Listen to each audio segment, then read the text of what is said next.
بسم اللہ الرحمن الرحیم۔ السلام علیکم۔ بلاول بھٹو نے کہا ہے کہ نون لیگ پی ٹی آئی کارکنوں سے انتقام لے رہی ہے۔ پی ٹی آئی کارکن میرا ساتھ دیں، میں انتقام کی سیاست کو دفن کر دوں گا، یعنی اقتدار میں آ کر۔ بلاول جو تحریک انصاف سے ہمدردی جتا رہا ہے تو دراصل وہ یہ کہہ رہا ہے کہ پی ٹی آئی والوں تمہارا کپتان تو ریس سے باہر ہو گیا ہے، ووٹ ضائع کرنے کی بجائے مجھے دے دو، میں تمہاری مدد کروں گا برسر اقتدار آنے کے بعد۔ لطیفہ یہ ہے کہ وہ بلاول پی ٹی آئی کارکنوں کو نون لیگ کے انتقام سے بچائے گا جس نے نون لیگ کے ساتھ مل کر عمران خان کی حکومت گرائی تھی اور پی ڈی ایم کی حکومت میں 1.5 سال اپنا حصہ وصول کیا۔ یہی سراج الحق نے پی ٹی آئی سے کہا تھا، لیکن انہوں نے سیدھا سیدھا کہہ دیا تھا کہ پی ٹی آئی کے کارکن ہماری جماعت میں آ جائیں۔ سیاست کے سینے میں دل نہیں ہوتا، اسٹیبلشمنٹ کے ہاتھوں ذبح ہوتی ہوئی تحریک انصاف کے انسانی حقوق سے سراج الحق کو دلچسپی ہے اور نہ بلاول کو۔ دونوں ایک ہی بات کر رہے ہیں۔ سراج الحق صاحب نے جو مذہبی چوگا پہنا ہوا ہے اس کا مان بھی نہیں رکھا کہ اسلام تو یہ کہتا ہے کہ ایسی صورتحال میں مظلوم کی مدد کرو۔ انہیں غرض ہے تو اس بات سے کہ پی ٹی آئی کے ووٹ انہیں پڑ جائیں، کیونکہ موقع اچھا ہے، تحریک انصاف خون میں نہائی ہوئی ہے۔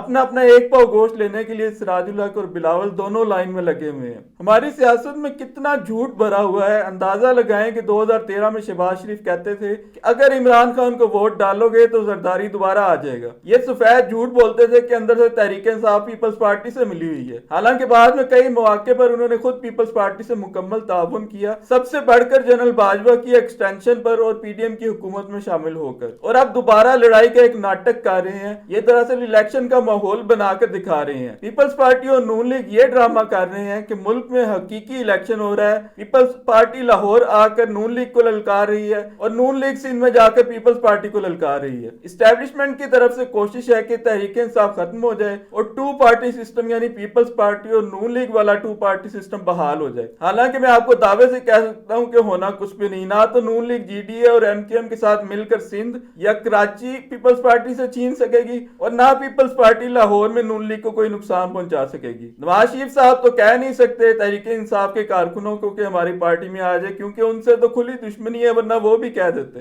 نواز شریف صاحب نے فرمایا ہے کہ میں وزیر اعظم بننے کے لیے پاکستان نہیں آیا، بلکہ میں تو الیکشن لڑنے کے لیے پاکستان آیا ہوں۔ اس صدی کا سب سے بڑا لطیفہ یہ بھی، نواز شریف صاحب الیکشن لڑنے کے لیے آئے ہیں تو تحریک انصاف کو اسٹیبلشمنٹ کی مدد سے دفن کر کے اور عمران خان کو جیل میں ڈال کر اور اس پہ 200 مقدمے ڈال کر الیکشن لڑنے تشریف لائے ہیں۔ الیکشن لڑنے اس حال میں تشریف لائے ہیں نواز شریف صاحب کے پی ٹی آئی کے بڑے لیڈر سے زبردستی پریس کانفرنس کروائی جا چکی ہے۔ حال یہ ہے کہ این اے 119 سے مریم نواز کے مخالف پی ٹی آئی امیدوار مہر محمد وسیم کو منحرف کروا کے اسے نون لیگ میں شامل کر کے مریم کے جیتنے کا بندوبست کر دیا گیا ہے۔ الیکشن کمیشن کو یہ تو نظر آ رہا ہے کہ تحریک انصاف کے الیکشن ٹھیک نہیں ہوئے۔ یہ کھلی بدماشی اور دھوند سے جو تحریک انصاف کے امیدواروں اور لیڈروں کو جس طرح توڑا اور بگایا اور ساتھ ملایا جا رہا ہے وہ نظر نہیں آ رہا۔ یہ تو یاسمین راشد کی استقامت ہے کہ خراب صحت کے باوجود وہ ڈٹی ہوئی ہیں، ورنہ اب تک نواز شریف صاحب کے بھی این 130 سے جیتنے کا پورا بندوبست ہو چکا ہوتا۔ دراصل یہ بلا مقابلہ ہی جیتنے کی تیاری ہے۔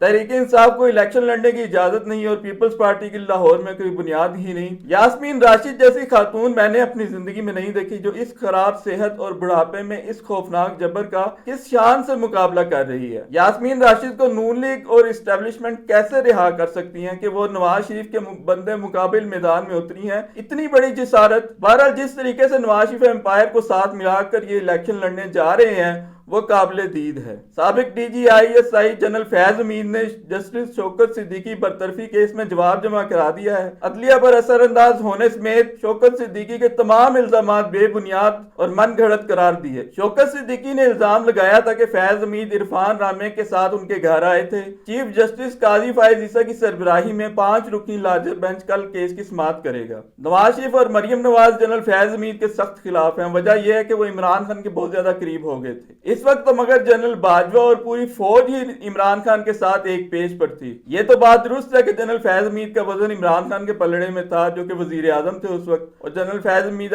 D G I S I تھے، لیکن عمران خان کے دور میں اس طرح کا سیاسی انتقام نظر نہیں آتا جس طرح کا اب عمران خان سے لیا جا رہا ہے۔ جب اکتوبر 2021 میں جنرل باجوہ نے جنرل فیض حمید کو آئی ایس آئی سے ٹرانسفر کروایا تو عمران خان بہت اپسٹ ہوئے تھے۔ جنرل فیض حمید کو کہنا تو یہ چاہیے کہ فیض آباد دھرنے اور جسٹس شوکت صدیقی والے معاملے سمیت میں نے جب بھی اور جو بھی کردار ادا کیا وہ جنرل باجوہ کی سرپرستی اور ان کی خواہش بلکہ ان کے حکم پہ کیا، یہی ان کے بچنے کا راستہ ہے۔ لیکن لگتا ایسا ہے کہ جیسے پورا سسٹم